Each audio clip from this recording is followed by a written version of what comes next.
everybody, it is Steve, your friendly neighborhood lawn gnome. Welcome back to another episode of Stats, Trends, and Picks over here on That's Comical. And if you're watching and it happens to be a Wednesday, happy new comic book day. So here we are, guys. We're about to get into the last quarter of 2024, and I will say that I am excited because of the fact that it's going to be a massive 3 months for me. There's so many amazing things, at least I hope they're going to be amazing, that are happening in the world of comics, including the big event taking place over at DC Comics, as well as the fact that it's been 5 years since I decided that I wanted to start collecting comics again.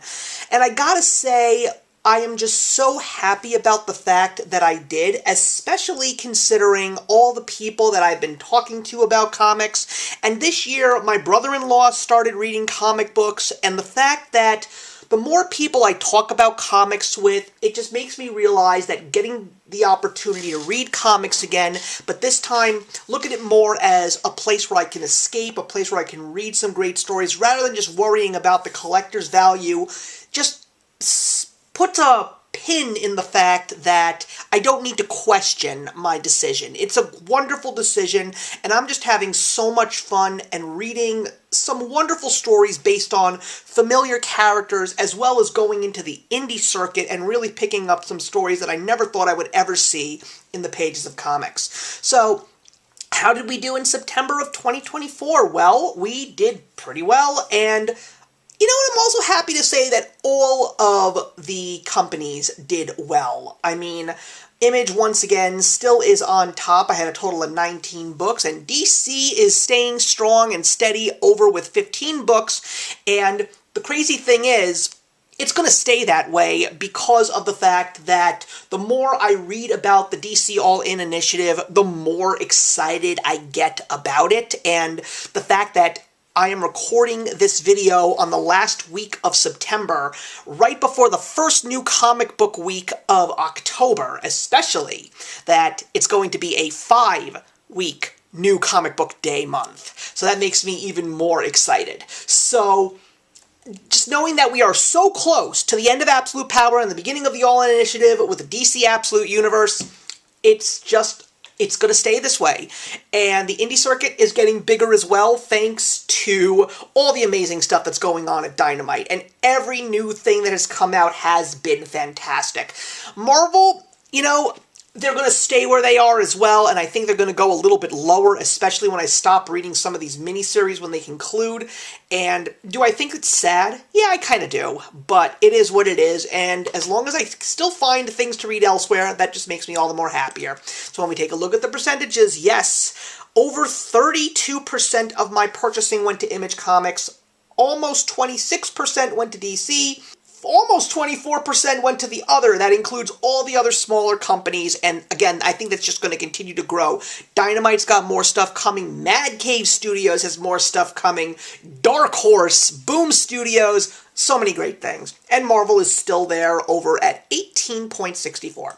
And then when you take a look at the charts, it looks like it's getting closer and closer together. But I think what I'm really happy about is to see other really officially going steady over Marvel right now. And like I said, I think DC is going to stay pretty constant. It might pick up just a tad, but I don't think that it's going to be able to catch up to Image, especially with the fact that there's new Energon Universe books coming and new Mad Ghost books coming. So even more exciting stuff. So in regards to my predictions from September of 2024, how did we do?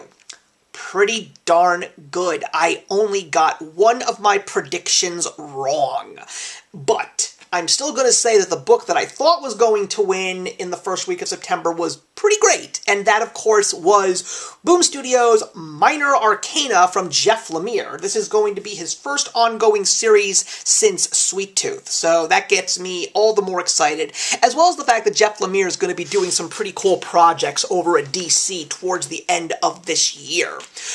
But even though it was still a good book, it's got me a lot of intrigue and interest, and I'm really excited for issue number 2. There was one book that just came out of nowhere, and I gotta say, I'm so happy that I decided to give this book a chance. It was also my very first floppy from Oni Press.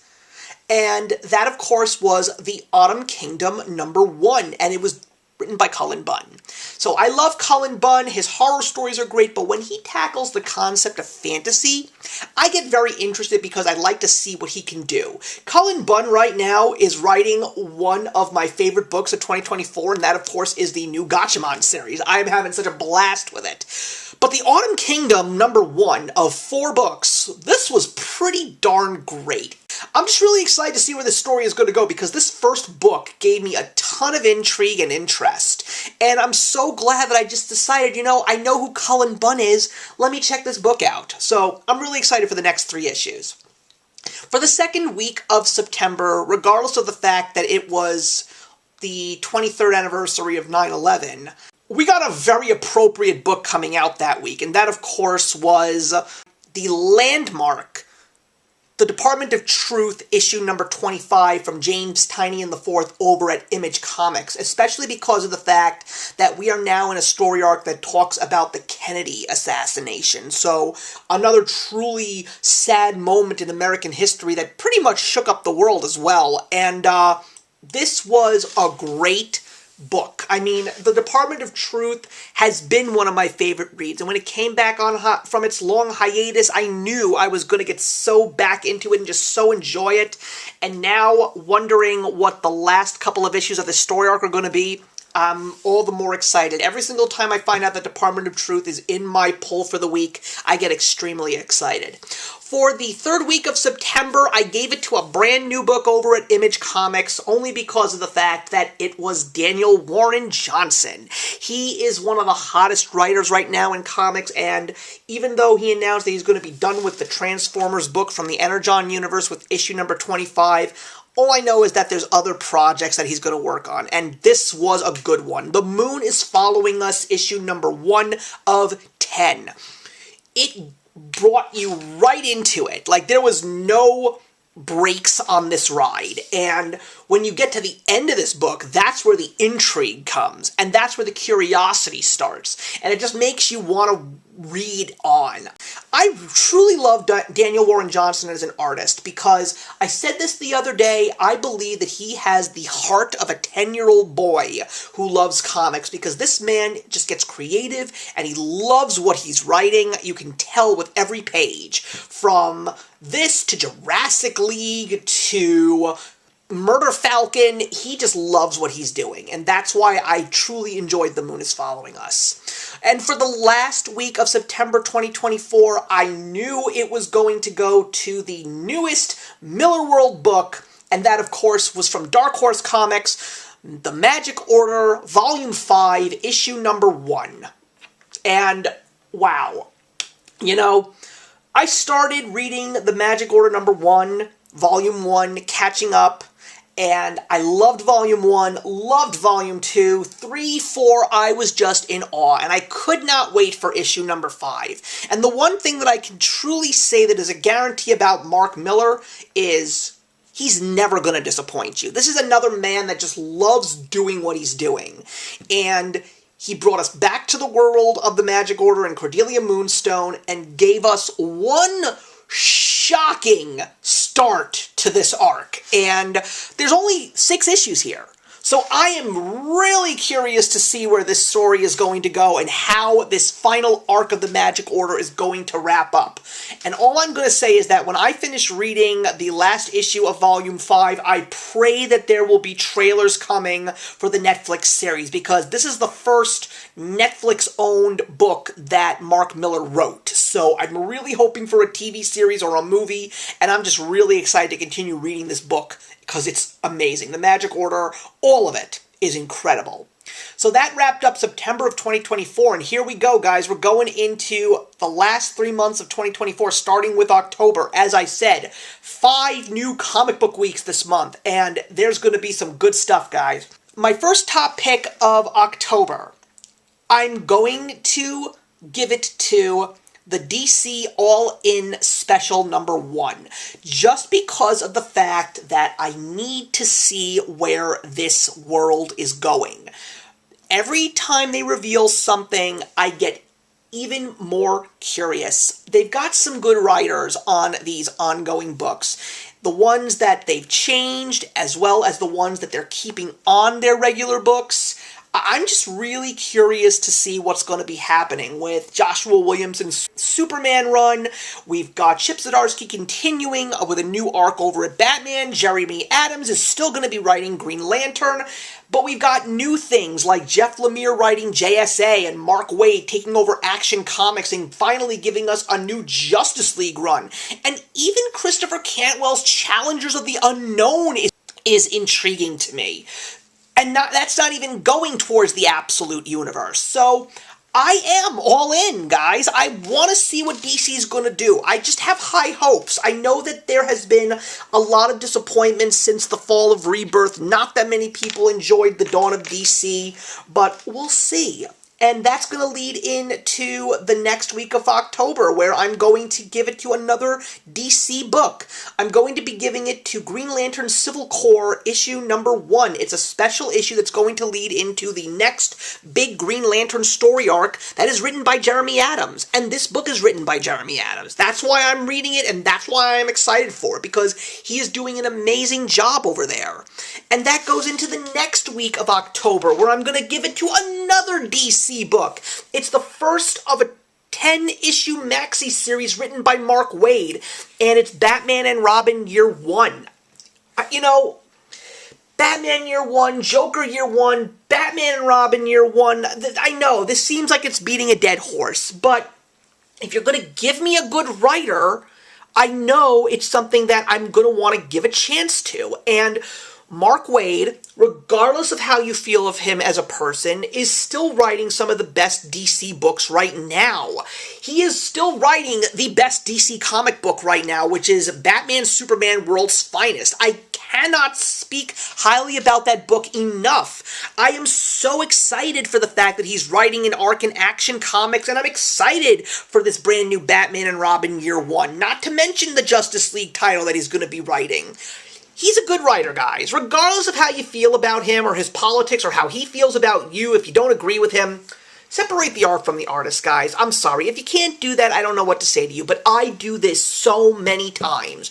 And if I didn't keep this attitude, I would be missing out on truly great entertainment. And that's all I'm going to say. For the 4th week of October 2024, I am going over to Image Comics. Yes, I'm breaking the streak here. It's not an all top picks for DC this month, guys.